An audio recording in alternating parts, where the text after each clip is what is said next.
고려 말 깊고 깊은 산세가 병풍처럼 사방을 둘러싸고 있는 어느 고즈넉한 산골 마을에 비단처럼 곱고 마음씨는 더욱 고운 여인 묘화가 살고 있었습니다.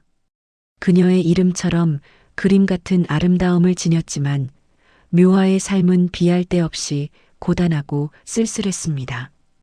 혼례를 올린 지 채 몇 해가 지나기도 전에 남편은 왕의 부역에 차출되어 머나먼 변경으로 떠나간 뒤 그 어떤 기별도 없이 소식이 완전히 끊겨버렸습니다. 정령 생사조차 알 수 없는 막막한 상황 속에서 묘화는 홀로 남겨진 몸으로 중풍으로 인해 거동조차 힘든 시아버지를 지극정성으로 모시는 것이 그녀 삶의 유일한 전부이자 존재의 이유가 되어버렸습니다. 마을 사람들은 그런 묘화를 바라보며 그저 혀를 내두를 뿐이었습니다. 어찌 저리 지극한 효심을 지녔을까? 제 몸 하나. 온전히 건사하기도 힘든 팍팍한 시절에 며느리로서 시아버지의 대소변을 손수 받아내며 7년이라는 긴 세월 동안 병수발을 들고 있다니 그들의 눈에는 묘화의 헌신이 거의 기적에 가까운 일로 비쳤습니다. 묘화는 지친 기색 하나 없이 환한 미소를 지으며 시아버지께 말을 건넸습니다. 아버님, 오늘은 특별히 들깨를 듬뿍 넣어 더욱 고소하게 미음을 끓여왔어요. 향긋한 들깨 향이 아버님의 입맛을 돋을 거예요. 자, 따뜻할 때 한 입만 더 드셔보세요. 이렇게라도 잘 잡수셔야 병상에서도 기운을 차리시고 하루빨리 쾌차하실 수 있지요. 시아버지는 애써 고개를 끄덕이려 노력했지만 중풍으로 인해 굳어진 얼굴, 근육과 어눌해진 발음 때문에 겨우 흐릿한 목소리로 답할 수 있었습니다. 화야, 미안하다. 이 못난 시아비 만나서 너의 귀한 청춘이 병상에 묶여 다 시들어가는구나. 묘화는 시아버지의 떨리는 손을 따뜻하게 감싸 안으며 눈시울을 붉혔습니다. 그런 서글픈 말씀 마세요, 아버님. 아버님이 이렇게 제 곁에 계셔 주셔야 저 또한 이 집에 온전히 발붙이고 살아갈 수 있는 법이지요. 아버님은 저에게 유일한 가족이나 다름없어요. 자, 여기 아하세요. 제가 직접 먹여드릴게요. 그녀는 사랑과 정성으로 시아버지의 입에 미음을 떠넣어 드렸습니다. 묘화는 매일 밤낮으로 시아버지의 굽고 마른 다리를 정성스럽게 주물러 드렸습니다.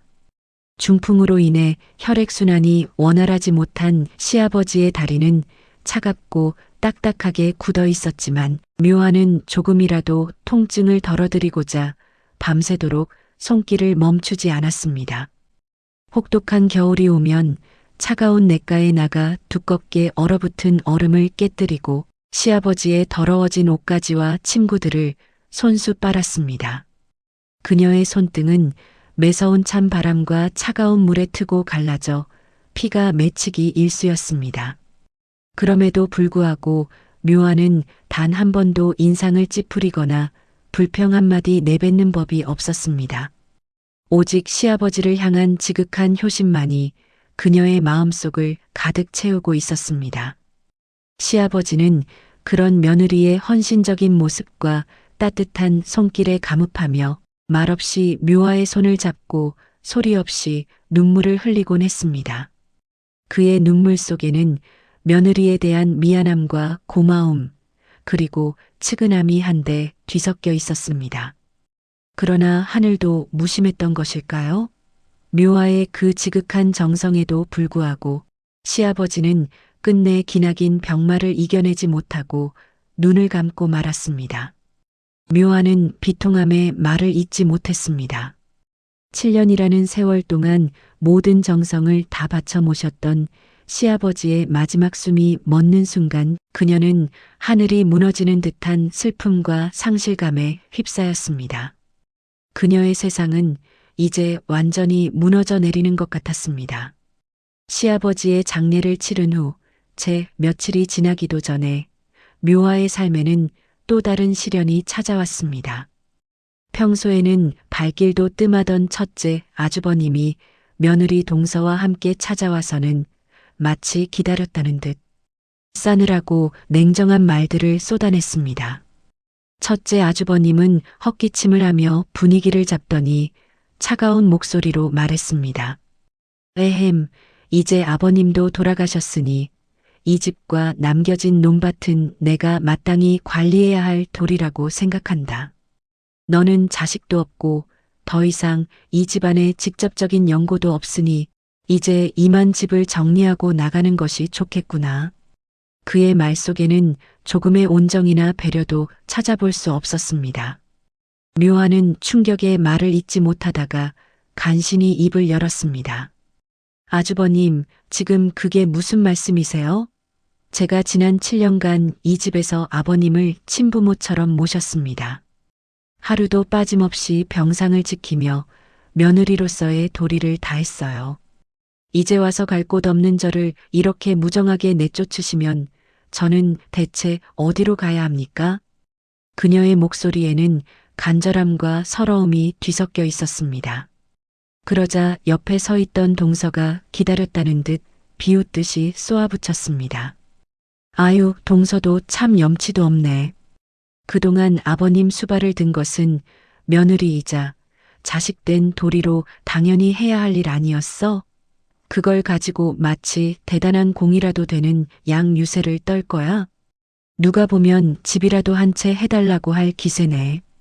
이제 돌아가신 분 붙잡고 더 이상 연연할 필요 없어. 당신 몫은 끝났으니 당장 보따리 싸서 이 집에서 나가요. 동서의 말은 비수처럼 묘화의 가슴에 박혔습니다. 그녀는 참담한 심정으로 아무 말도 할 수 없었습니다.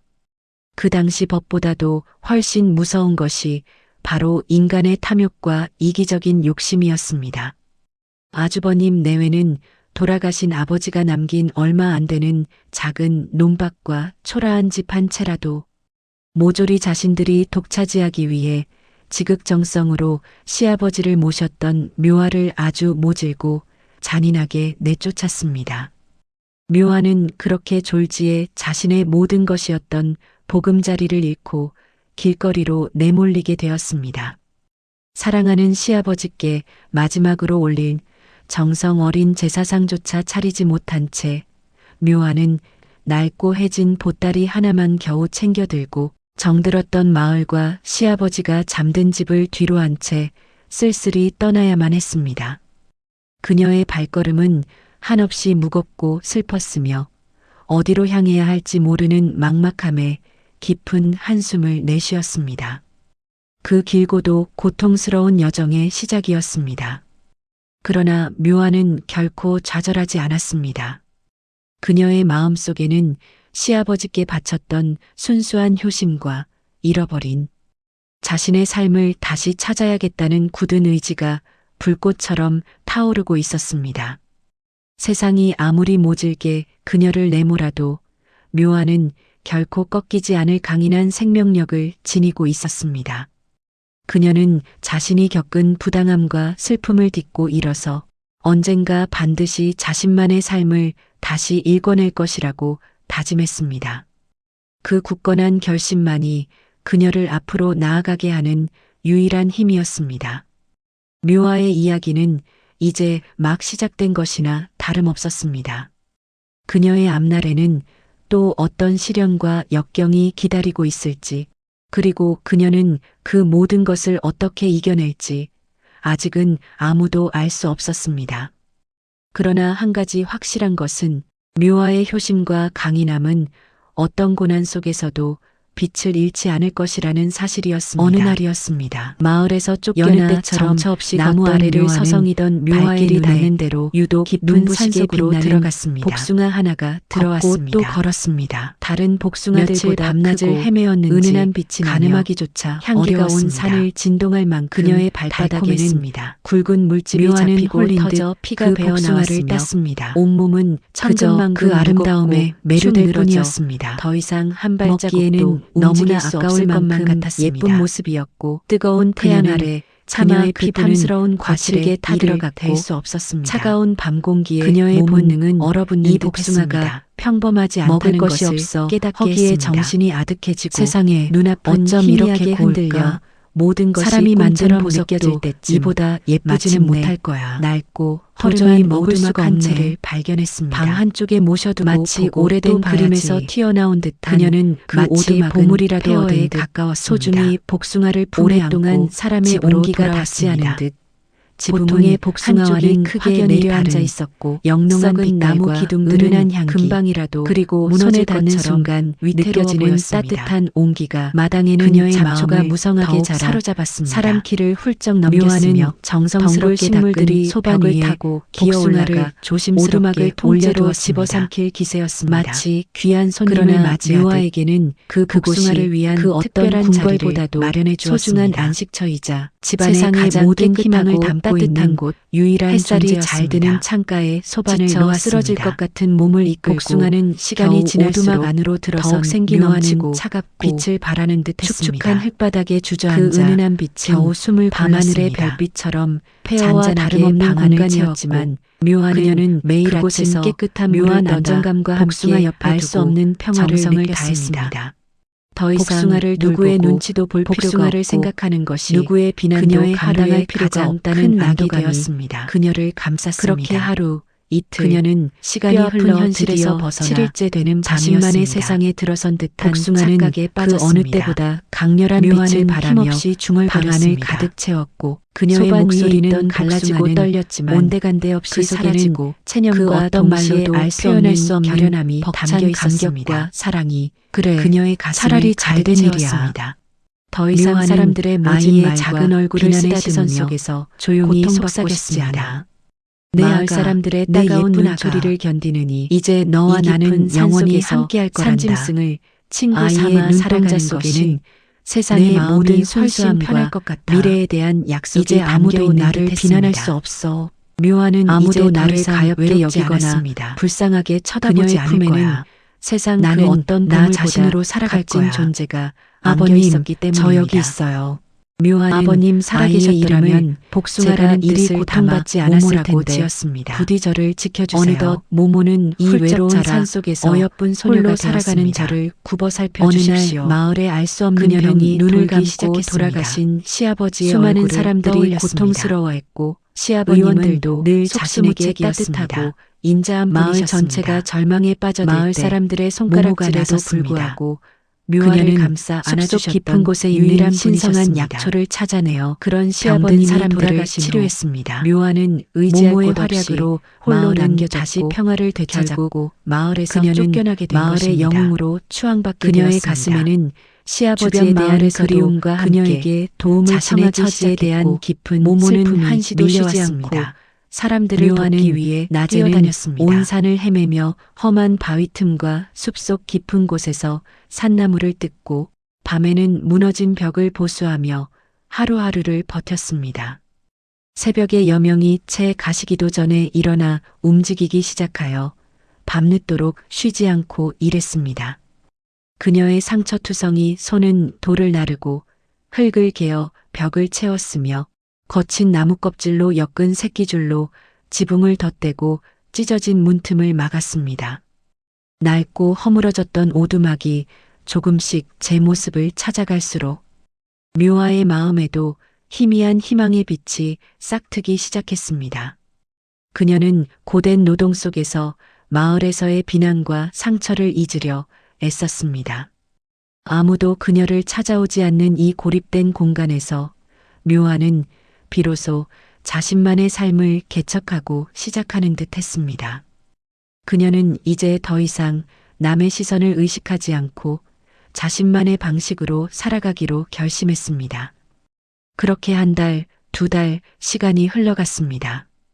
그녀의 얼굴에는 햇볕에 그을린 자국과 거친 바람에 갈라진 피부가 자리했지만 그녀의 눈빛은 점차 강인하고 단단해져 갔습니다. 그 집 뒷마당에는 아주 커다란 복숭아 나무가 한 그루 있었습니다. 마을 사람들은 그 나무가 이미 죽은 지 오래되었다고 했습니다. 수십 년은 좋게 넘어 보이는 그 복숭아 나무는 앙상한 가지만 남은 채 겨울을 견뎌냈고 봄이 와도 새싹 하나 돋아나지 않아 아무도 돌보지 않는 폐가처럼 쓸쓸하고 황량해 보였습니다. 그러나 기적이 일어났습니다.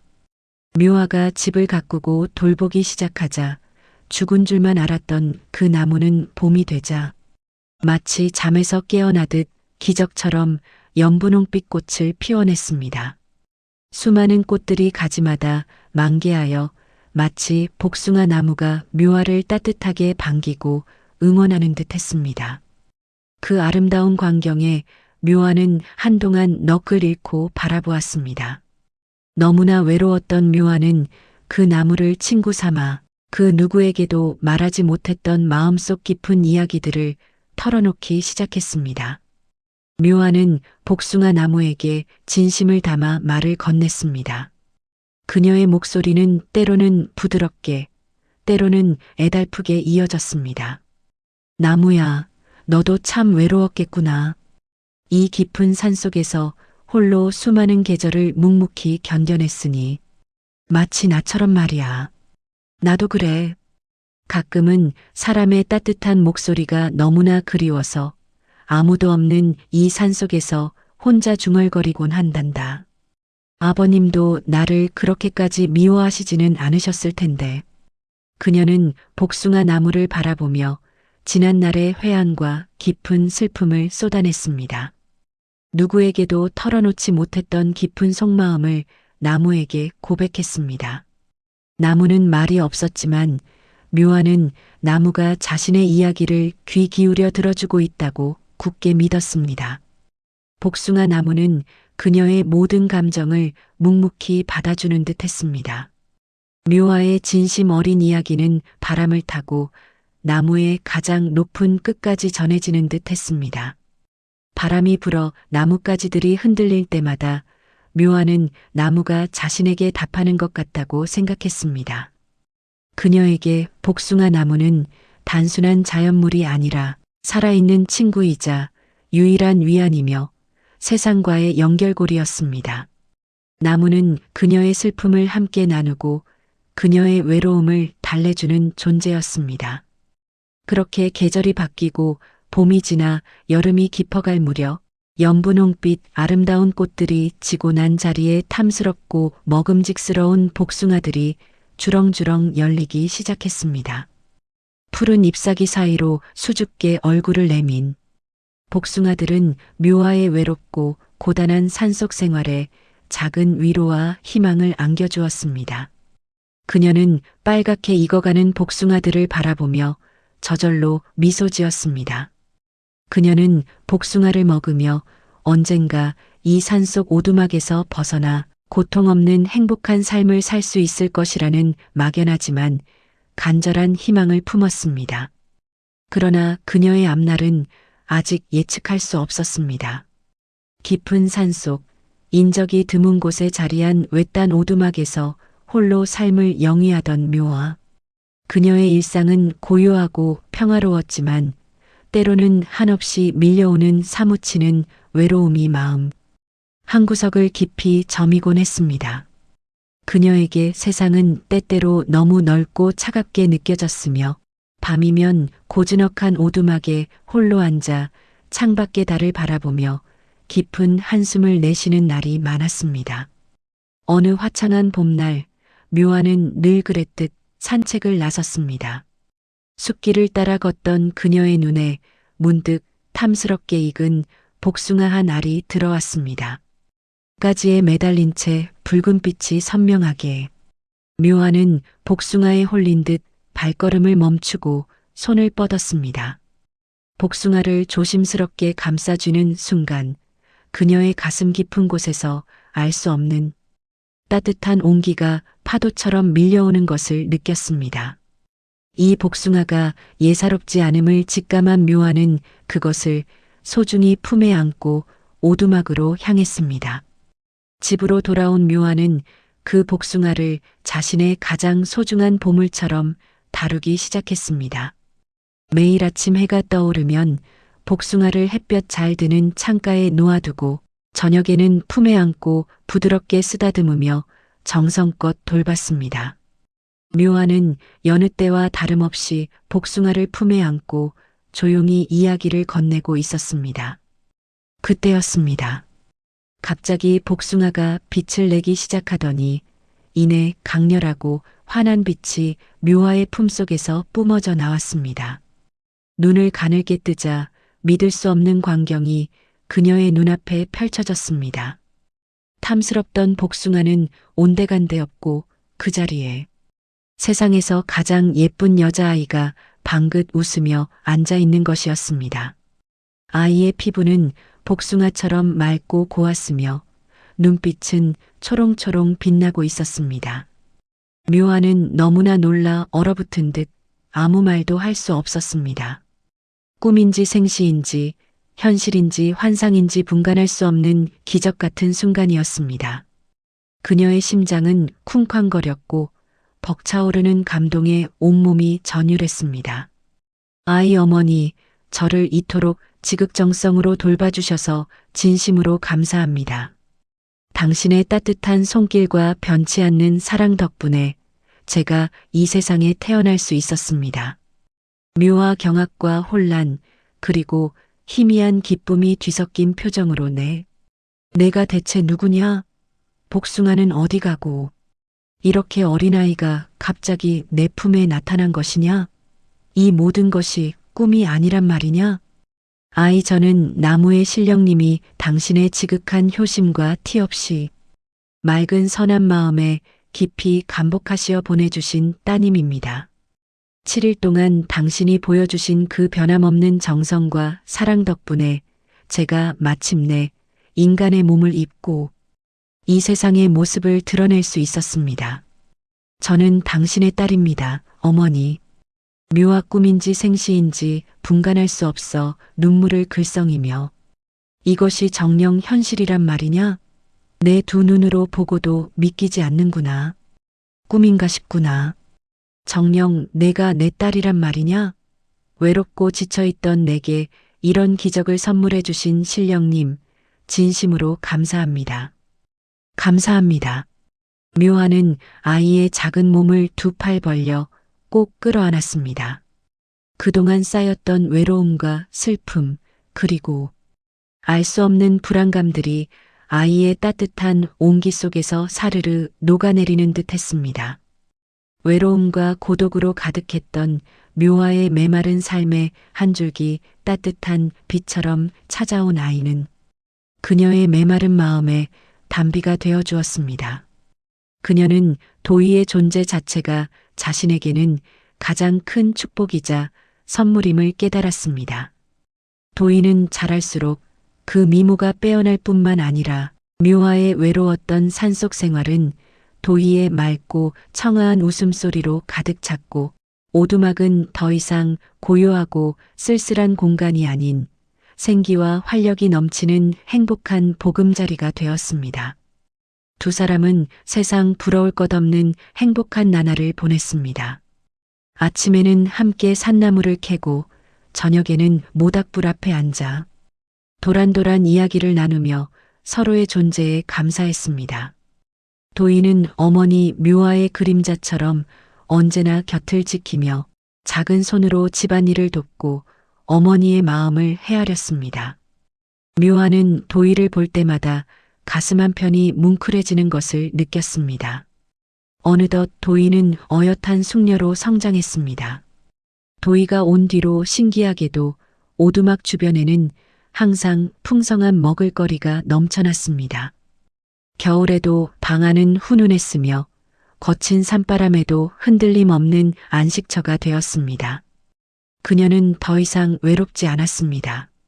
그들은 그렇게 평생 서로를 의지하며 행복하게 살아갔습니다. 도아는 이름처럼 복숭아꽃을 닮은 어여쁜 아이였습니다.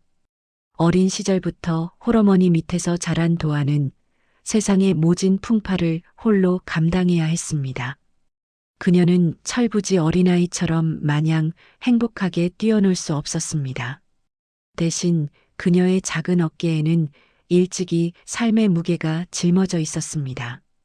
산과 들을 헤치며 나무를 캐고 땔감을 구하며 굽이굽이 산길을 걸어 장터에 나가 작은 돈이라도 벌어 어머니의 약값과 끼니를 해결했습니다. 그녀의 손은 일찍이 거칠어졌고 얼굴에는 뜨거운 햇볕과 차가운 바람에 그을린 자국이 선명했지만 세월은 유수와 같이 흘러 도아는 어느덧 18살의 꽃다운 처녀가 되었습니다. 그녀의 아름다움은 피어나는 꽃봉오리처럼 절정에 달했습니다. 도아의 미모는 인간의 것이라고 믿기 힘들 만큼 빼어났습니다.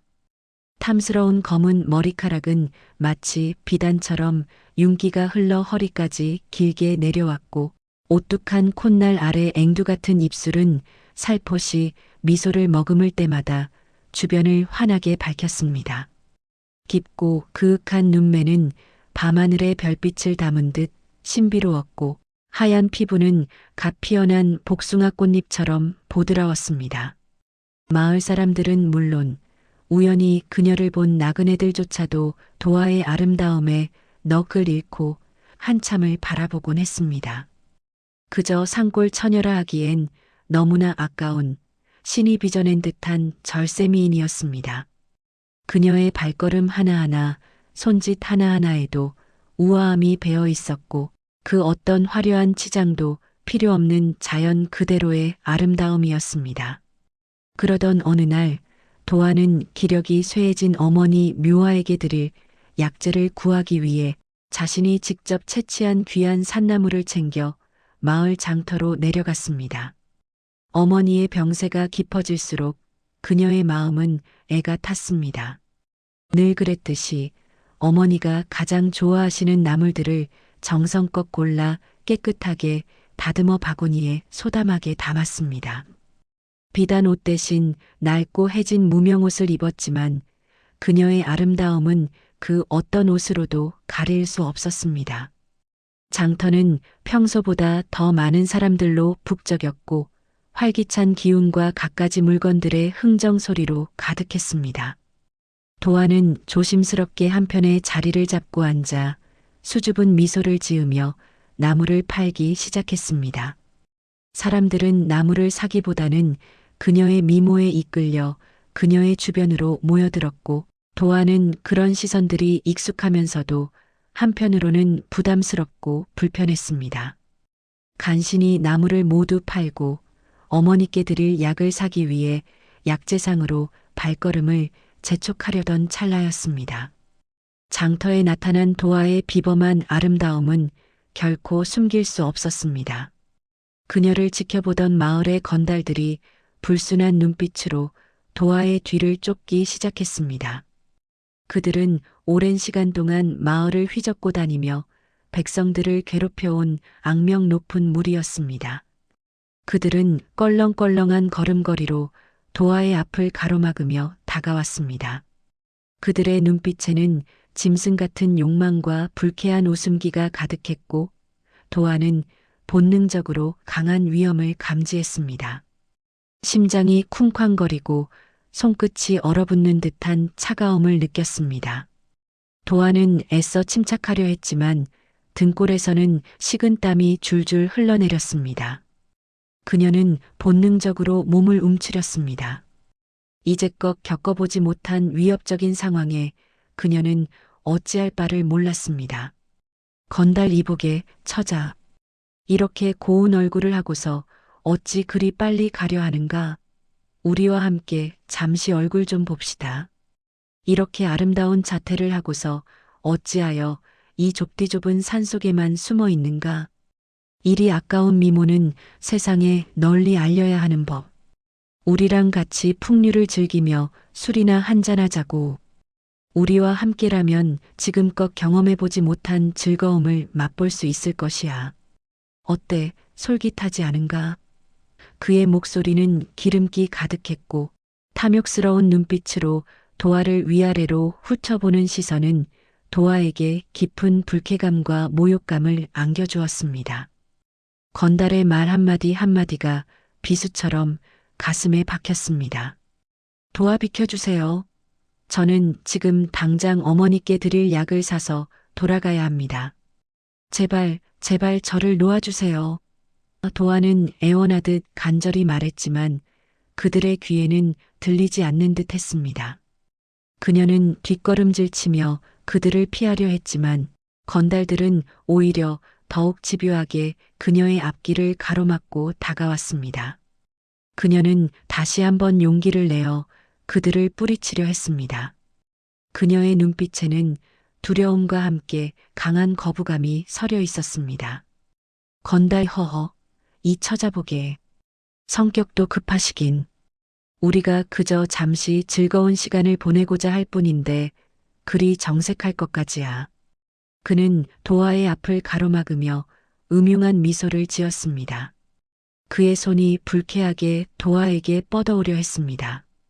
우리가 재미있게 해줄 테니 순순히 따라오라고. 산골 처녀가 뭘 안다고 이리 어리석게 도망만 치는가? 우리의 마음을 좀 헤아려 주면 안 되겠는가? 우리는 그저 처자와 잠시 담소를 나누고 싶은 것뿐인데 그리 겁먹을 필요 없지 않은가? 다른 건달들도 도아의 사방을 에워싸며 그녀를 더욱 궁지로 몰아넣었습니다. 그녀의 작은 몸은 두려움에 파들파들 떨렸습니다. 도아가 겁에 질려 뒷걸음질 치던 바로 그 절체절명의 순간 어디선가 쩌렁쩌렁 울리는 듯한 날카롭고 위험 있는 목소리가 들려왔습니다. 그 목소리는 마치 얼어붙은 호수에 거대한 돌을 던진 듯 주변의 모든 소란을 일순간 잠재우는 힘이 있었습니다. 평범한 백성의 옷차림인 평복을 하고 있었지만 그의 온몸에서는 감히 범접할 수 없는 비범하고 강렬한 기운이 뿜어져 나오고 있었습니다. 한 선비가 나타난 것입니다. 그의 걸음걸이는 당당했고 눈빛은 예리한 칼날처럼 날카로웠으며 그가 서 있는 것만으로도 주변의 공기가 달라지는 듯한 위엄이 느껴졌습니다. 그는 백성들의 삶을 직접 살피기 위해 신분을 숨기고 암행을 나온 이 나라의 왕자, 왕훈이었습니다. 그는 우연히 이 장터를 지나다 무도한 건달들이 죄 없는 부녀자를 겁박하는 참담한 광경을 목격하고는 더 이상 좌시할 수 없어 나선 것이었습니다. 그의 등장은 마치 어둠 속에 한 줄기 빛이 비추듯 도아에게 한없는 희망과 구원의 손길을 내미는 순간이었습니다. 도아는 그를 보는 순간 왠지 모를 강한 안도감을 느꼈습니다. 무례배들이 감히 대명천지에 죄 없는 부녀자를 겁박하고 희롱하다니 여기가 정령 고려의 땅이 맞느냐? 왕훈의 목소리는 낮았지만 그 안에는 주체할 수 없는 분노와 왕실의 권위가 서려 있었습니다. 그의 목소리는 단순히 화를 내는 것이 아니라 정의가 무엇인지 백성을 어떻게 대해야 하는지를 일깨우는 듯 했습니다. 너희 같은 불량배들이 감히 이 신성한 고려의 땅에서 이리 난동을 부린단 말이냐? 당장 그 더러운 손을 놓지 못할까? 어찌하여 아무 죄 없는 약한 백성을 괴롭히고 이리도 못된 패악을 저지른단 말인가? 너희들의 패악이 하늘을 찌르고 백성들의 원성이 자자하니 이대로 두고 볼 수만은 없다. 그의 단호하고 위험 있는 외침에 건달들은 마치 얼음처럼 굳어버렸습니다. 건달 뭐야? 웬 선비놈이 감히 우리 일에 참견이야? 건달은 왕훈의 평복 차림을 보고 그의 신분을 짐작하지 못하고 건방지게 대꾸했습니다. 어디서 굴러먹던 개뼈다귀 같은 놈이 감히 우리 일에 끼어들어 여기가 어디라고 감히 나타나서 잘난 척? 훈계질이야. 야, 이봐. 나머지 동무들도 뭐하는가? 당장 저 잘난 선비놈을 손봐줘라. 감히 우리에게 훈계하려 드는가? 버르장머리 없는 놈. 우리가 누구인지도 모르고 까부는군. 건달들은 기다렸다는 듯이 왕훈에게 달려들었습니다. 그들의 주먹은 거칠었고 눈빛은 살기가 등등했으며 한꺼번에 왕훈을 에워싸고 공격하기 시작했습니다. 또 다른 불상사가 생길까봐 그녀의 마음은 더욱 조마조마했습니다. 이 선비만은 무사하기를 간절히 빌었습니다. 하지만 다음 순간 그녀는 평생 잊지 못할 놀라운 광경을 목격하게 됩니다. 왕은 마치 그림자처럼 가볍고 민첩한 몸놀림으로 건달들을 순식간에 제압하며 어리석은 놈들, 백성을 괴롭히고 못된 짓만 일삼는 너희 같은 놈들이야말로 이 나라의 해충이다. 백성을 등쳐먹고 고통스럽게 하는 너희 같은 자들은 이 땅에 발붙일 곳이 없다. 당장 내 눈앞에서 사라져라. 왕후는 건달들의 무자비한 공격을 마치 춤을 추듯 가볍고 유려하게 피했습니다. 그의 몸놀림은 마치 바람처럼 빨랐고 순식간에 그는 건달들의 사각지대를 파고들어 정확하고 절도 있는 움직임으로 그들을 제압했습니다. 그의 손길은 빠르고 정확했으며 건달들은 채 반격도 해보지 못하고 추풍낙엽처럼 바닥에 나뒹굴었습니다. 그들은 고통에 신음하며 다시는 왕운에게 덤빌 엄두조차 내지 못했습니다. 그들의 눈에는 공포와 경외심이 가득했습니다. 왕운의 눈빛은 여전히 차가웠고 그의 온몸에서 뿜어져 나오는 위험은 건달들을 완전히 압도했습니다. 그들은 이제 더 이상 그를 평범한 선비로 볼 수 없었습니다. 이곳은 감히 너희 같은 무도한 자들이 활개 칠 곳이 아니다. 다시는 이곳에 나타나 죄 없는 백성을 괴롭히는 일이 없도록 하라. 만약 다시 한번 이런 패악을 저지른다면 그때는 너희들의 목숨을 부지하지 못할 것이다. 이 한 몸으로 너희들의 악행을 반드시 응징할 것이다. 왕운의 준엄한 경고에 건달들은 혼비백산하여 비명을 지르며 뿔뿔이 흩어져 도망쳤습니다. 도안은 믿을 수 없다는 듯 그 모든 광경을 멍하니 바라보았습니다. 마치 꿈을 꾸는 것 같았습니다. 절체절명의 위기 속에서 자신을 구해준 이 선비가 너무나도 고마웠습니다. 그녀는 무릎을 꿇고 고개를 숙여 깊이 감사했습니다. 그의 존재는 그녀에게 기적과도 같았습니다. 건달들이 사라지고 장터는 다시 평온을 되찾았습니다. 왕후는 쓰러진 건달들이 남기고 간 혼란의 흔적들을 잠시 바라보더니 조용히 도화에게 다가갔습니다. 그의 얼굴에는 아까의 굳건했던 분노는 온데간데 없이 사라지고 따뜻하고 부드러운 미소가 떠올랐습니다. 그의 눈빛은 깊고 자애로웠습니다. 괜찮으시오. 많이 놀랐을 텐데. 내가 조금만 더 늦었더라면 큰일 날 뻔했구려. 그의 목소리는 이전과는 달리 부드럽고 다정했으며 도화의 불안한 마음을 진정시키는 힘이 있었습니다. 도화는 여전히 놀란 가슴을 진정시키며 고개를 끄덕였습니다. 그녀의 얼굴에는 아직 두려움의 그림자가 드리워져 있었지만 이내 안도감이 찾아왔습니다. 네, 선비님 덕분에 정말 감사합니다. 이 목숨 선비님께서 구해주셨습니다. 은혜는 평생 잊지 않겠습니다. 왕후는 그런 도화를 따뜻하고 애틋하게 바라보았습니다. 그의 눈빛 속에는 단순한 연민을 넘어선 알 수 없는 깊은 감정이 스쳐 지나갔습니다. 도화는 그 순간 자신이 이 위험 있고도 따뜻한 선비에게 왠지 모르게 강하게 이끌리고 있음을 느꼈습니다. 그의 당당함과 용기, 그리고 자신을 지켜준 따뜻한 마음씨의 깊은 인상을 받았습니다. 그녀의 마음속에는 이미 작은 설렘이 피어나고 있었습니다. 왕은 또한 도화의 아름다움과 순수함, 그리고 어려운 환경 속에서도 꺾이지 않는 강인한 마음에 매료되었습니다. 산골 처녀라고는 믿기지 않는 고귀한 기품과 절제된 아름다움이 그녀에게서 느껴졌습니다. 이 우연하고 극적인 만남이 두 사람의 운명을 어떻게 뒤바꿔 놓을지 그때는 아무도 알지 못했습니다. 위기 속에서 피어난 인연의 씨앗이 두 사람의 마음에 깊이 박혔습니다. 그들의 이야기는 이제 막 시작된 것이었으며 앞으로 어떤 파랑과 역경을 헤쳐나가며 서로의 삶에 지대한 영향을 미칠지 아무도 예측할 수 없었습니다. 도화와 왕운, 두 사람의 인연은 이제부터 깊이를 더해갈 것이었습니다. 저물어가는 황혼 속 왕운은 바닥에 주저앉아 고통에 신음하는 도화에게 다가섰습니다. 그의 발걸음은 조심스러웠지만 눈빛은 흔들림 없는 확신으로 가득했습니다. 그는 망설임 없이 손을 내밀었습니다. 따뜻하고 단단한 그의 손길이 도화의 여린 손에 닿는 순간 주변의 모든 소음은 사라지고 세상은 오직 두 사람만의 공간이 되었습니다.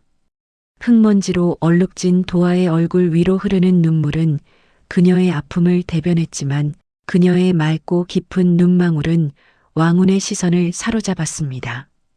두 사람의 눈이 마주친 그 짧은 찰나, 시간은 멈춘 듯 했습니다. 마치 오래전부터 서로를 알아온 듯 그들의 마음 속에는 알 수 없는 감정의 파동이 일기 시작했습니다. 왕운은 도화의 순수한 눈빛 속에서 세상의 어떤 보석보다 빛나는 고귀함을 보았고 그 순간 온 마음을 빼앗겼습니다. 그는 그녀의 작은 어깨가 왜 그리 떨리고 있는지, 그녀의 얼굴에 드리워진 그림자가 어떤 아픔을 담고 있는지 알 수 없었지만 본능적으로 그녀를 보호하고 싶다는 강렬한 충동을 느꼈습니다. 그의 심장은 평소 경험하지 못했던 낯선 설렘으로 두근거렸습니다. 도화 역시 자신을 구원해준 용맹하고도 다정한 이 선비에게 걷잡을 수 없는 설렘을 느꼈습니다. 그의 굳건한 어깨와 깊은 눈빛에서 그녀는 알 수 없는 이끌림과 안정을 동시에 느꼈습니다.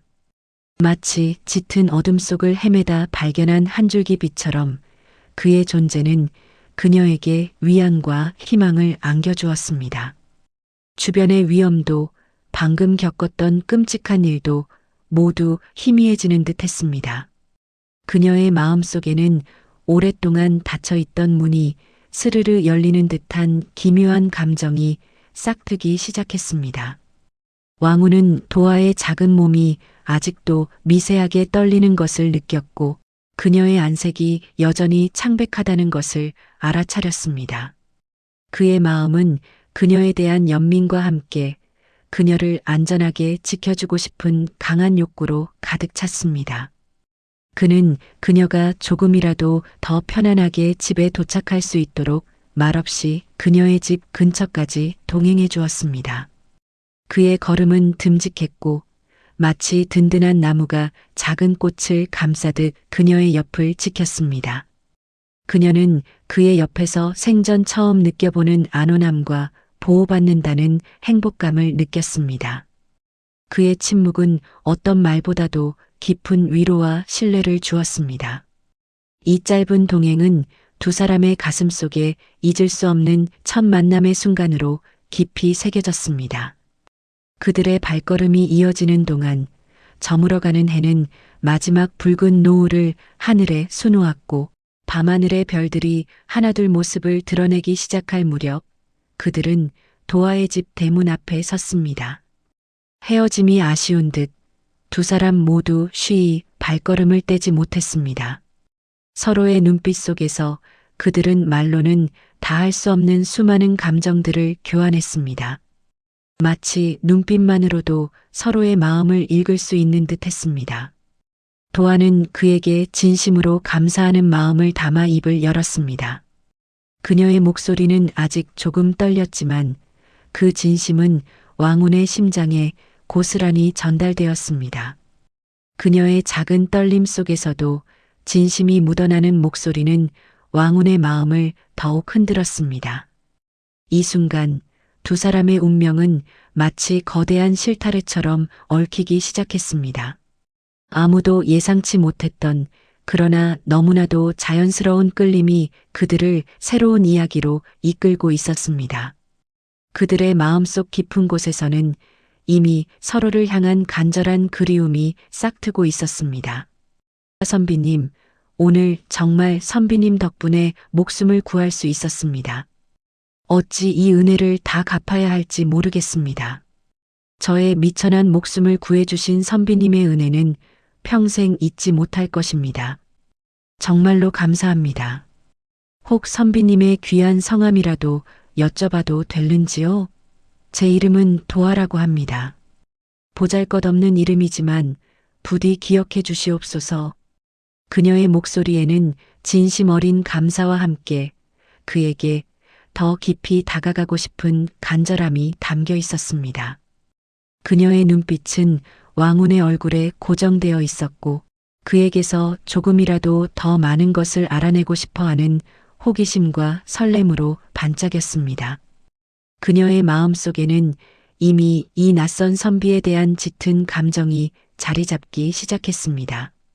마치 넋을 잃은 듯 한참을 바라보다가 겨우 정신을 차리고 부드러운 미소를 지으며 도아라. 이름만큼이나 어여쁘고 고운 분이시구려. 마치 이 세상의 모든 복숭아꽃이 인간으로 변하여 그대의 모습을 빚어낸 듯한 아름다움이요. 그대의 이름처럼 청초하고 고귀한 자태에 제 마음이 흔들리는 것을 어찌할 수 없소? 나는 그저 세상을 이리저리 떠돌며 유람하는 미천한 선비일 뿐이요. 비록 변변치 않은 이름이지만 내 이름은 왕운이라 하오. 도안왕자, 이제 막 그대를 만났는데 벌써부터 헤어짐이 못내 아쉽소. 그대의 아름다운 모습을 한 번이라도 더 볼 수 있다면 이 밤을 새워 기다릴 수도 있을 것 같소. 다시 그대를 만날 수 있겠소? 부디 그러할 수 있기를 간절히 바라오. 그대를 다시 만날 수 있다면 나의 남은 생이 그 얼마나 기쁠까. 그의 목소리에는 평소의 의젓함과는 다른 애틋하고도 간절한 바람이 섞여 있었습니다. 그의 눈빛은 도아에게서 떨어질 줄 몰랐고 마치 그녀의 대답 하나하나에 그의 운명이 달려있는 듯한 애절함이 묻어났습니다. 그의 얼굴에는 감출 수 없는 희망과 불안감이 교차했습니다. 그는 매일같이 도아를 다시 만날 수 있을까 하는 설레는 마음을 안고 그들의 첫 만남의 장소였던 산길을 올랐습니다. 그의 발걸음은 가벼웠고 그의 마음은 마치 첫사랑에 빠진 소년처럼 순수하고 뜨거웠습니다. 궁궐의 화려하고도 복잡한 생활은 더 이상 그의 마음을 움직이지 못했습니다. 권력과 명예는 빛을 잃었고 그에게는 도아와 함께 나누는 소박하지만 진실된 대화, 그녀의 맑은 웃음소리, 그리고 그녀의 순수한 눈빛이 그 어떤 세상의 부귀영화보다 더 큰 행복이었습니다. 그는 궁중의 격식과 예법에서 벗어나 도아와 함께하는 시간이 그에게 진정한 자유와 위안을 선사한다는 것을 깨달았습니다. 그녀의 옆에 있을 때 비로소 그는 온전한 자신을 느낄 수 있었습니다. 그들은 자주 복숭아나무 아래에서 만났습니다. 해가 뜨고 지는 줄도 모른 채 시간 가는 줄 모르고 이야기꽃을 피웠습니다. 분홍빛 복숭아 꽃잎이 바람에 흩날리는 풍경은 마치 두 사람의 사랑을 축복하는 듯 했습니다. 꽃잎들이 그들 위로 눈처럼 흩뿌려질 때마다 그들의 사랑은 더욱 깊고 아름답게 물들어갔습니다.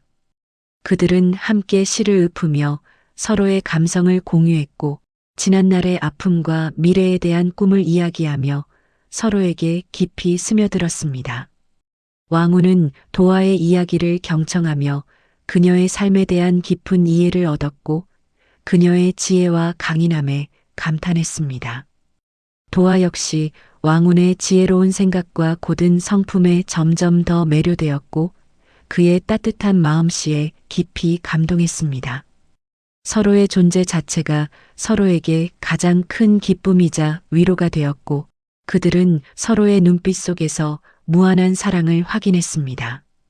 그들의 사랑은 봄날의 꽃처럼 아름답게 피어났고 여름의 태양처럼 뜨거웠으며 가을의 열매처럼 무르익어 갔습니다. 단순한 육체적 끌림을 넘어선 영혼의 교감이었고 서로의 부족한 부분을 채워주는 완벽한 조화였습니다. 왕운의 곱고 강직한 성품은 도화의 어머니인 묘화의 눈에도 깊은 인상을 남겼습니다.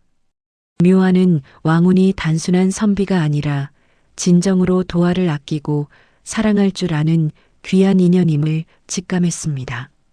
그녀는 왕운의 눈빛에서 도화에 대한 진실된 사랑과 존경을 보았고 그의 행동 하나하나에서 진정성을 느꼈습니다.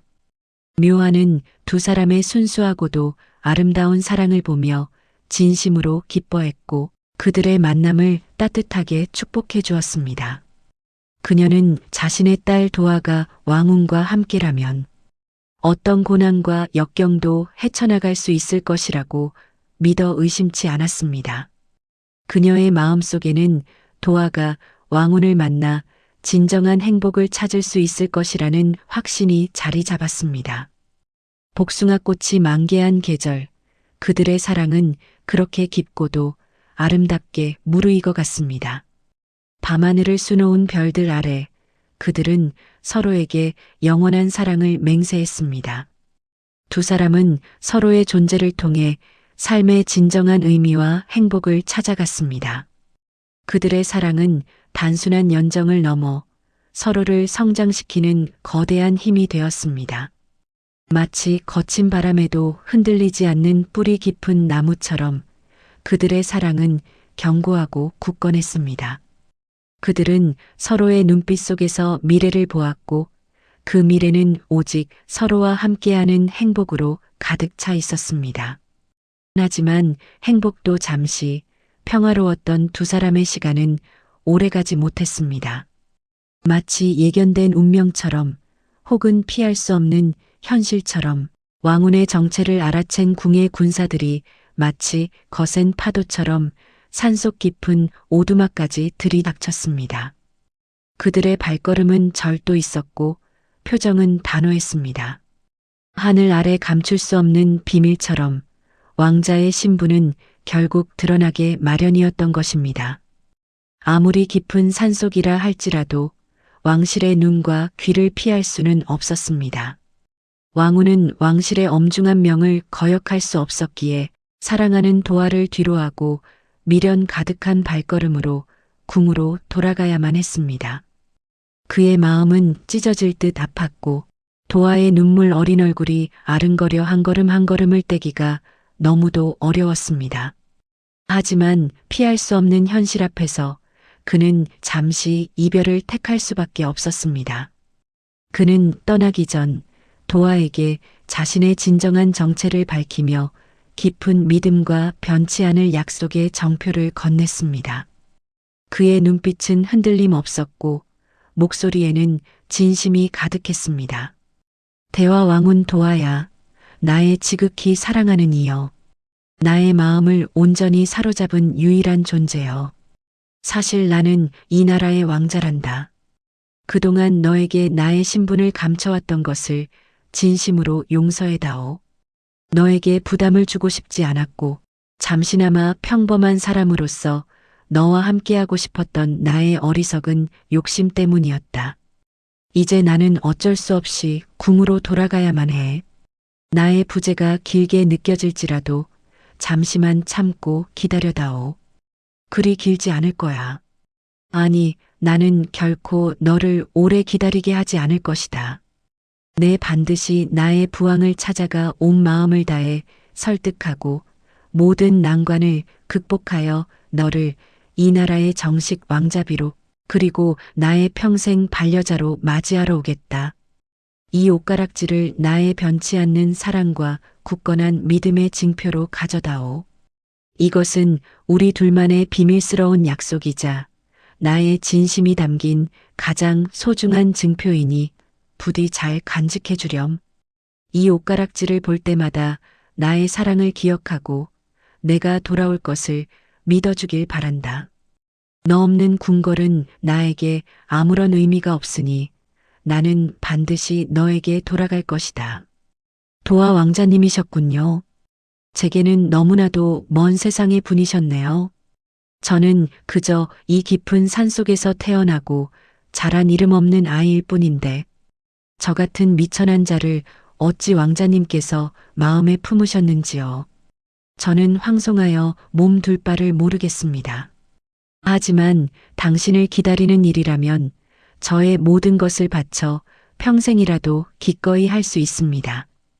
당신이 돌아오시는 그날까지 저는 이 자리에서 당신만을 기다릴 것입니다. 부디 무사히 궁으로 다녀오세요.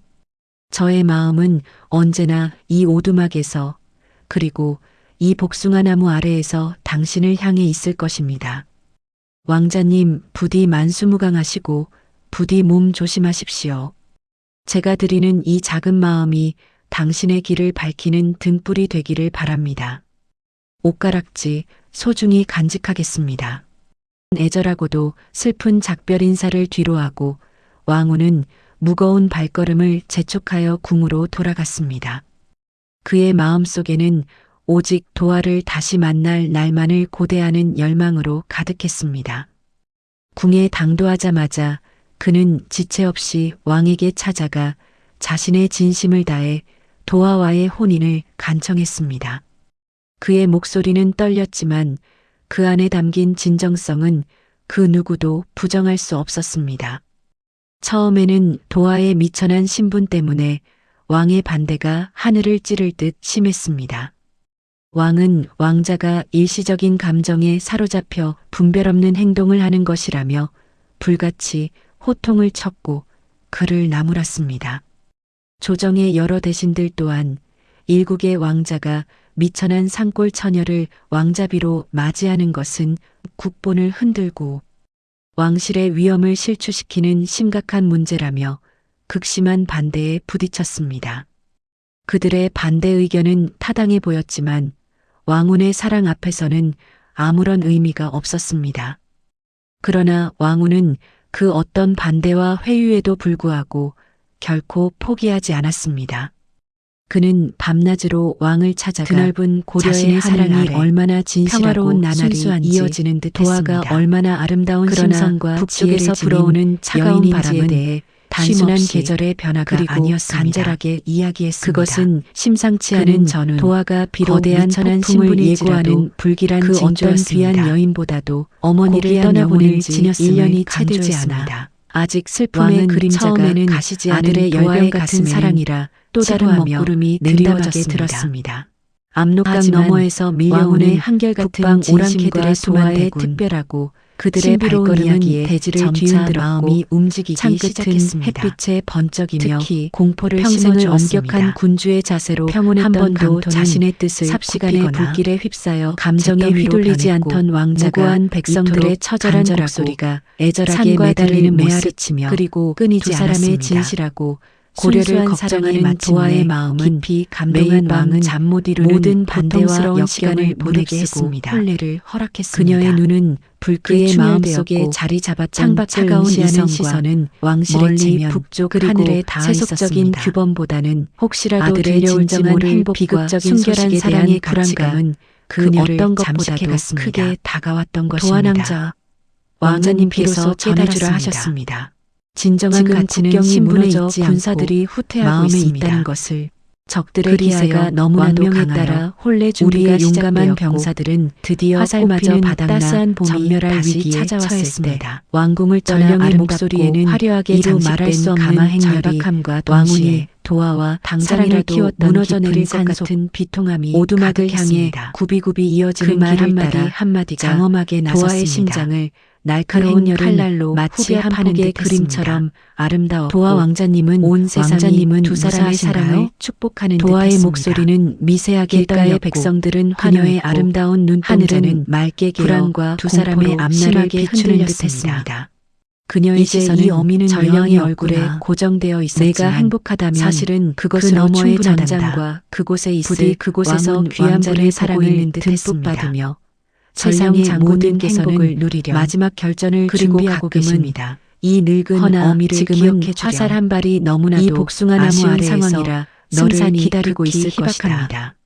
도화 전령의 어머니 말 한마디 저의 한마디는 모든 것이시며 도화의 가슴을 저를 존재하게 차갑고 해주신 분, 날카로운 제가 비수처럼 어디에 있든 꽂혔습니다. 어머니를 결코 잊지 왕자의 않고 마지막 결정, 늘 마음속 깊이 그것은 모실 곧 거예요. 죽음을 의미하는 저를 것이나 낳아주시고 다름없었습니다. 비바람 속에서도 승선이 굳건히 희박하다는 길러주신 말은 분은 바로 절망의 어머니이시며 쐐기를 박는 것과 어머니와 같았습니다. 이 나무가 저를 도화의 키워주셨기에 눈앞에는 제가 이 얼마 전 자리까지 어머니를 올 수 잃었던 있었습니다. 그날의 사무치는 저의 오늘이 절망감이 있기까지 다시 한번 어머니의 희생과 아른거렸습니다. 사랑이 있었음을 그녀는 저는 마치 단 한순간도 세상의 모든 잊지 않을 불행이 것입니다. 자신에게만 닥쳐오는 저를 것만 잊지 같은 마세요. 깊은 어머니. 슬픔에 저 잠겼습니다. 또한 어머니를 영원히 나레이션 기억하며 도화의 살아갈 가슴은 것입니다. 활활 타오르는 시간이 시간이 타락할 타락할 때마다 때마다 어머니를 찾아뵙고 사랑하는 이의 생명이 이 복숭아나무 바람 아래에서 앞에 지난 등불처럼 추억을 이야기할 위태로운 것입니다. 그녀는 어머니는 아무것도 저의 할 수 영원한 없다는 집이자 무력감에 휩싸여 안식처입니다. 숨조차 부디 제대로 쉴 수 건강하게 없었습니다. 오래오래 저를 지켜봐 흐트러진 주세요. 머리카락을 쓸어 드디어 올리며 왕운과 그녀는 도화 두 사람의 어머니의 성대한 무덤이 혼례가 있는 치러지던 복숭아나무 날 아래에 궁궐의 주저앉았습니다. 화려한 연회장 한편 차가운 특별히 햇볕바닥에 마련된 무릎을 자리에는 꿇고 앉아 오두막 하염없이 뒷마당에서 뜨거운 눈물을 고요히 흘리며 심어진 신에게 복숭아. 기도했습니다. 나무가 그 어느 부디 때보다도 왕자님을 탐스럽고 지켜달라고 화사한 부디 꽃잎을 이 가려운 바람에 백성들을 휘날리며 지켜달라고 두 사람의 앞날을 간절한 축복해 마음으로 주었습니다. 두 손을 모으고 그 꽃잎들은 기도하던 마치 그때였습니다. 하늘에서 내려오는 그녀의 기도가 축복의 하늘에 눈물처럼 닿은 것일까? 아름답게 흩날렸고 묘한 일이 연회장을 벌어졌습니다. 가득 채운 하객들의 오래되고 감탄사를 굳건한 자아냈습니다. 복숭아나무에서 은은하지만 모든 이들은 분명한 두 사람의 진동이 사랑을 느껴지더니 기적이라 칭하며 마치 감동했습니다. 환청처럼 어머니의 도화는 다정하고도 마을의 노련한 노련한 화살 목소리가 제작자들을 들려오는 불러 듯했습니다. 모았습니다. 나라가 그녀의 위태롭거든 얼굴에는 아끼지 비장함과 마라. 결연함이 그 교차했고 목소리는 분명 눈가에는 어머니의 것이었습니다. 뜨거운 눈물이 그렁그렁 환청이었을지라도 맺혔습니다. 그 말은 깊은 슬픔과 그녀의 심장을 함께 강하게 나라를 울렸습니다. 구하겠다는 굳은 의지가 도화의 눈에는 엿보였습니다. 슬픔과 결의가 그녀는 뒤섞인 눈물을 눈물이 흘리며 가득 고였고 거대한 복숭아 그 나무를 눈물은 베어냈습니다. 그녀의 뺨을 타고 그 쉼없이 나무가 베어지는 흘러내렸습니다. 묵직한 소리는 그녀는 마치 떨리는 거대한 손으로 역사가 마당 무너지는 한쪽에 듯했고 놓여있던 낡은 도화의 슬픔을 슬픔을 집어들었습니다. 서서히 땅으로 어머니가 쓰러졌습니다. 잠들어 있는 그 도화의 소중한 손에 들린 나무를 도끼가 베어내기로 나무를 가를 결심한 때마다 것입니다. 나무의 이 속살은 나무는 마치 단순한 살아있는 나무가 사람의 아니었습니다. 온기처럼 그것은 따스했고 어머니와의 베어질 때마다 마지막 은은하고 추억이자 감미로운 그녀의 향기가 어린 시절 온 산에 전부를 진동했습니다. 함께했던 존재였습니다. 이 향기는 단순한 또한 나무의 향기가 어머니의 사랑과 아니었습니다. 보살핌이 깃든 그것은 신성한 어머니의 공간이기도 깊은 했습니다. 사랑과 희생. 하지만 그리고 나라와 이 사랑하는 땅을 사람을 지키고자 지키기 하는 위해서라면 간절한 염원이 도화는 담긴 주저하지 신성한 않았습니다. 향기였습니다. 망설임 이 향기는 향기는 그녀의 지친 눈빛에는 병사들의 마음을 비장함마저 치유하고 서려 있었고 새로운 용기를 이는 불어넣을 그녀의 것이라는 강인한 도화의 의지를 믿음이었습니다. 세상에 드러내는 듯했습니다. 도화는 이 신성한 도화는 나무로 밤새도록 수만 개의 나무를 화살을 베고 깎아 만들었습니다. 다듬어 화살을 만들었습니다. 마을의 화살 제작 그녀의 그녀의 여린 여린 손에는 도화의 비장한 비장한 물집이 표정과 잡히고 신성한 살이 나무의 찢어져 기운에 피가 배어 나왔지만 압도되어 혼신의 그 힘을 다해 고통도 화살을 아랑곳하지 다듬고 않았습니다. 화살촉을 매달았습니다. 그녀의 마음속에는 그들의 오직 손길 하나하나에는 왕자와 고려의 나라를 백성들을 구하겠다는 지켜야 염원이 한다는 담겨 있었고 강렬한 이는 이명분이었습니다. 화살 하나하나에 생명을 차가운 불어넣는 밤공기 듯했습니다. 속에서도 그녀의 놀랍게도 이마에는 그 화살들이 땀방울이 송골송골 송골송골 가벼우면서도 거친 강철보다 숨소리가 단단했습니다. 밤의 정적을 갈랐습니다. 어떤 강력한 힘이 날이 깃들어 있는 밝아오자 듯 도화는 그 존재감만으로도 자신이 피와 땀으로 만든 엄청난 화살을 기운을 보자기에 싸서 뿜어냈습니다. 들고 이는 전장으로 어머니의 향했습니다. 영혼이 깃든 멀리서 나무이기에 들려오는 가능했던 적군과 아군의 기적이었습니다. 함성 소리, 칼날이 칼날이 부딪히는 부딪히는 화살들이 쇠붙이 소리가 전장의 군사들에게 그녀의 발걸음을 새로운 희망이 더욱 될 것이라 재촉했습니다. 확신했습니다. 전장에는 그녀의 이미 마음속에는 수많은 병사들이 쓰러져 어머니에 있었고 대한 그리움과 왕은 함께 왕자 또한 반드시 혈혈단신으로 나라를 구해야 한다는 수많은 적들과 강렬한 맞서 사명감이 싸우고 있었습니다. 불타오르고 있었습니다. 그의 얼굴에는 밤낮을 이미 가리지 피와 않고 흙이 뒤섞여 화살을 있었고 만드는 동안에도 온몸에는 도화의 수많은 눈빛은 상처가 흔들림 가득했습니다. 없었고 그녀의 지쳐가는 손길은 왕자의 더욱 모습에 정교하고 도화의 빠르게 가슴은 움직였습니다. 미어지는 듯했습니다. 모든 화살에는 그녀는 그녀의 망설임 없이 정성과 위험을 어머니의 뚫고 사랑이 담겨 왕자에게 전장의 다가가 병사들에게 자신이 만든 전달될 화살을 준비를 건넸습니다. 마쳤습니다. 그녀의 왕은 눈빛에는 피칠갑이 된 왕자를 갑옷을 향한 입고 걱정과 흙먼지가 동시에 이 잔뜩 나라를 묻은 지키고자 얼굴로 하는 굳은 이제 의지가 남은 담겨 화살이 있었습니다. 없구나. 더 이상 왕자님, 버틸 재간이 제가 없다. 밤새도록 직접 이대로 만든 무너질 수는 화살입니다. 없다. 부디 이 우리는 화살로 고려의 적들을 용사들이다. 물리쳐 주십시오. 정군, 도화의 도화의 목소리는 목소리는 다급했지만 마지막까지 그 안에는 고려의 자존심을 강한 지키자. 믿음과 간절함이 한치의 실려 물러섬도 있었습니다. 없이 싸워라. 왕은 놀란 죽음이 얼굴로 두렵지 않다. 도화를 바라보며 그의 도화 목소리에는 부인은 어찌 이곳에 절망감과 함께 그리고 이 최후의 화살에 항전을 다짐하는 왕자는 비장함이 도화의 손에 담겨 들린 있었습니다. 화살을 보고 며칠 명확을 밤낮이 금지 계속된 못했습니다. 전투로 그 병사들의 화살은 사기는 다름 아닌 땅에 떨어져 어머니의 있었고 무덤가에 수많은 동료들의 있던 죽음을 도화에게는 목격하며 지쳐 그토록 있었습니다. 소중했던 하지만 복숭아나무로 만들어진 왕혼의 것이었기 결의에 찬 때문입니다. 외침은 그들의 그의 마음속에 마음속에 놀라운 작은 불씨를 불씨를 알 수 지폈습니다. 없는 감동이 바로 바로 그때 그때 멀리서 희망의 도화 소리가 어머니께서 들려왔습니다. 말씀하셨습니다. 부가는 나라가 흐릿한 위태롭거든 시야 속에서도 아끼지 말라고요. 저 멀리서 다가오는 이 화살에는 움직임을 저와 포착했습니다. 어머니의 모든 염원이 부간 담겨 장군님, 있습니다. 보십시오. 부디 이 나라를 지켜주십시오. 저 멀리서 수레가 오고 도화의 있습니다. 말에 왕자의 수많은 눈빛이 짐을 싣고 깊이 달려오는 흔들렸습니다. 저것은 그는 도화 부인이 도화의 보낸 간절한 화살들입니다. 마음과 그녀의 부간의 숭고한 목소리에는 희생에 기쁨과 놀라움이 뒤섞여 있었고 한 그의 여인의 얼굴에는 지극한 한 줄기 효심과 희망이 애국심이 스쳐 담긴 이 지나갔습니다. 화살은 지쳐 단순한 쓰러져 무기가 가던 아니었습니다. 병사들의 눈에도 그것은 다시금 희망이자 생기가 돌기 용기의 시작했습니다. 상징이었습니다. 그들의 이 지친 은혜를 몸을 어찌 다 순식간에 갚아야 할지 활력을 되찾는 제가 듯했습니다. 반드시 이 전쟁을 왕후는 승리로 믿기지 이끌겠다는 듯 않는다는 눈을 가늘게 왕자는 뜨고 도화가 건넨 멀리서 화살을 다가오는 조심스럽게 수레들을 받아들고 응시했습니다. 다시 한번 수레가 굳은 결의를 가까워지자 다지며 은은하고 전장의 한가운데로 신비로운 향기가 뛰어들었습니다. 바람을 타고 그의 그의 손에 손에 들린 복숭아나무 복숭아나무 화살은 화살은 전장으로 고려의 희망처럼 희망처럼 빛나고 있었습니다. 병사들의 가슴 깊은 왕혼 곳까지 왕자는 스며들어 도화가 지친 건넨 몸과 화살을 마음을 들고 치유하는 적들을 듯했습니다. 향해 힘껏 왕후는 활시위를 그 향기를 당겼습니다. 맡자마자 알 수 신기하게도 있었습니다. 복숭아나무로 왕은 만든 아니 화살은 이 향기는 놀라운 위력을 도화의 발휘했습니다. 나무가 아닌가? 이 평범한 향기는 나무였을지언정 그 복숭아 그 화살의 나무의 향기다. 도화의 그의 간절한 얼굴에는 염원과 어머니의 놀라움과 영혼이 함께 깃든 알 듯 수 없는 날아갈 희망이 때마다 스쳐 바람을 가르는 지나갔습니다. 소리가 예사롭지 도화의 않았습니다. 마음과 어머니의 영혼이 담긴 적들은 화살이 우수수 쓰러져 마침내 나갔고 전장에 지쳐있던 도착한 아군 것이었습니다. 병사들도 왕자의 이는 활약과 단순한 도화의 화살의 희생에 희생이 감동하여 아니었습니다. 그것은 다시 힘을 얻어 절망에 용감하게 빠진 군사들에게 군사들에게 내려진 하늘의 그들의 선물이었고 사기는 하늘을 승리의 찔렀고 희망을 패배의 예고하는 그림자는 신성한 순식간에 징조였습니다. 사라졌습니다. 병사들은 도화의 도화의 희생과 희생과 왕자의 그들의 용기가 눈빛은 기적처럼 다시금 합쳐져 투지로 전세는 불타올랐습니다. 조금씩 하지만 절망의 끝에서 확실하게 보급된 복숭아 역전되기 나무 시작했습니다. 화살들은 기적을 왕은 일으켰습니다. 왕자는 전쟁 병사들은 병사들은 새로운 백성들의 화살을 환호를 한 몸에 받아들자마자 받았으며 다시금 도화의 도화의 숭고한 숭고한 당길 희생은 힘을 얻었습니다. 모든 백성에게 그들의 깊은 손에 들린 감동과 복숭아 나무 존경심을 화살은 안겨주었습니다. 이전의 평범한 전쟁이 화살들과는 끝나고 화평이 평화가 찾아온 후 찾아온 도화는 가벼우면서도 어머니의 무덤이 있던 견고했고 자리에 묘한 새로운 기운이 복숭아 느껴지는 나무를 듯했습니다. 정성껏 심었습니다. 군사들이 활시위를 그리고 당기자 그 나무를 화살은 바라보며 마치 눈이 눈이 달린 달린 것처럼 것처럼 날아갔습니다. 굳은 다짐을 했습니다. 조준하는 대로 다시는 정확히 이 땅에 목표물을 슬픔과 향해 절망의 날아가는 눈물이 그 흐르지 모습은 않도록 경이로웠습니다. 모든 백성이 함께 힘을 일반적인 합쳐 화살이라면 이 아름다운 바람의 나라를 저항을 지켜나가겠다고 조준이 빗나갈 수 고려의 있었지만 역사는 비록 이 복숭아 수많은 나무 침략과 화살은 고난의 달랐습니다.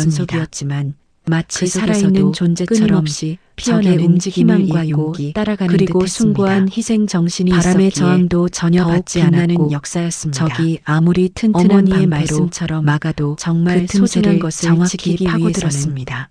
때로는 아무리 가장 견고한 아끼고 갑옷으로 소중히 여기는 무장한 것을 적병이라 기꺼이 할지라도 내어줄 줄 아는 이 신비로운 진정한 화살 용기가 앞에서는 필요했습니다. 속수무책이었습니다. 도화의 이야기는 불발되는 단순한 법이 예시 단 한 이야기가 발도 아닙니다. 없었습니다. 그것은 모든 화살이 오늘날을 완벽하게 살아가는 발사되어 우리에게도 적을 중요한 향해 메시지를 날아갔고 던져줍니다. 단 한 발도 허공으로 우리가 사라지는 지켜야 일 할 없이 소중한 가치들, 목표물에 예를 명중했습니다. 들어 자유와 평화, 쏘는 정의와 족족적의 사랑을 흡수를 위해 꿰뚫는 우리는 무엇을 백발백중의 아끼지 않을 수 위력에 있을까요? 오랑캐들은 역사의 거센 혼비백산했습니다. 파도 속에서도 그들의 굳건히 눈에는 자신을 공포가 지켜낸 가득했고 고려처럼 우리도 입에서는 어떤 어려움 귀신이 속에서도 곡할 노릇이라며 희망을 잃지 않고 겁에 질린 굳건히 비명이 앞으로 터져 나왔습니다. 나아가야 할 것입니다. 저건 화살이 그 아니야. 어떤 시련에도 굴하지 마법이다. 않고 악마다. 끊임없이 도전하며 그들은 이성을 고려의 잃고 역사는 도망치기 우리에게 시작했습니다. 과거의 영광을 오랑캐들은 되새기게 할 뿐만 도저히 아니라 이해할 수 현재의 없는 어려움을 기적 같은 극복하고 상황에 두려움을 미래를 개척하는 데 필요한 달아나기 지혜와 시작했습니다. 용기를 가르쳐주는 그들의 소중한 사기는 완전히 유산입니다. 꺾였고 우리는 패배감에 도화의 휩싸여 희생과 도망치기에 왕혼의 용기, 급급했습니다. 그리고 고려 복숭아 나무 백성들의 화살은 끈질긴 단순한 저항 무기가 정신을 아니라 기억하며 고려의 우리 희망이자 앞에 놓인 도전을 오랑캐들에게는 헤쳐나가야 할 것입니다. 공포의 상징이었습니다. 전장은 순식간에 역전되었고 승리의 기운은 고려 병사들에게로 완전히 넘어갔습니다. 복숭아 나무 화살은 전세를 뒤집는 결정적인 역할을 하며 고려의 승리를 안겨주었습니다. 전쟁은 고려의 대승으로 끝났습니다. 온 나라는 승리의 함성으로 가득 찼고 백성들은 기쁨의 눈물을 흘렸습니다. 지긋지긋했던 전쟁의 고통에서 벗어나 비로소 평화를 되찾은 것입니다. 이 모든 승리는 기적과도 같았습니다. 이 나라의 모든 백성이 너에게 감사할 것이다. 내가 없었다면 우리는 이길 수 없었을 것이다. 그들의 희생은 영원히 기억될 것이다. 너는 이 나라의 진정한 영웅이다. 왕훈의 목소리에는 진심 어린 감격과 존경심이 가득했습니다. 그의 눈에는 뜨거운 눈물이 고였고 그 눈물은 도아의 어깨를 적셨습니다. 도아 어머니는 처음부터 알고 계셨나 봅니다. 자신이 나무가 되어 나를 낳고 다시 그 나무가 되어 나라를 지킬 운명이었다는 것을요. 어머니의 사랑과 희생이 있었기에 이 모든 것이 가능했습니다. 저는 그저 어머니의 뜻을 따랐을 뿐입니다. 백성들은 열렬히 환영했고 그들의 결혼은 온 나라의 축복 속에 이루어졌습니다. 두 사람은 매년 봄이면 묘화가 잠든 그 산골짜기를 찾아 수만 그루의 복숭아 나무를 심었습니다. 나무 한 그루 한 그루에는 어머니 묘화의 넋과 도아의 사랑, 그리고 나라를 위한 희생 정신이 깃들어 있었습니다. 그들이 심은 복숭아 나무는 단순한 나무가 아니었습니다. 그것은 희망의 상징이자 사랑과 희생의 정신을 후세에 전하는 살아있는 증거였습니다. 세월이 흘러 그곳은 거대한 무릉도원이 되었고 복숭아꽃이 만발하는 아름다운 장관을 이루었습니다. 봄이 되면 온 산이 연분홍빛으로 물들었고 감미로운 향기가 바람을 타고 멀리까지 퍼져나갔습니다. 사람들은 그 향기를 맡으며 깨달았습니다. 진정한 효심과 사랑은 죽어서도 꺾이지 않는 백발백중의 화살이 되어 사랑하는 이를 지켜준다는 사실을 말입니다.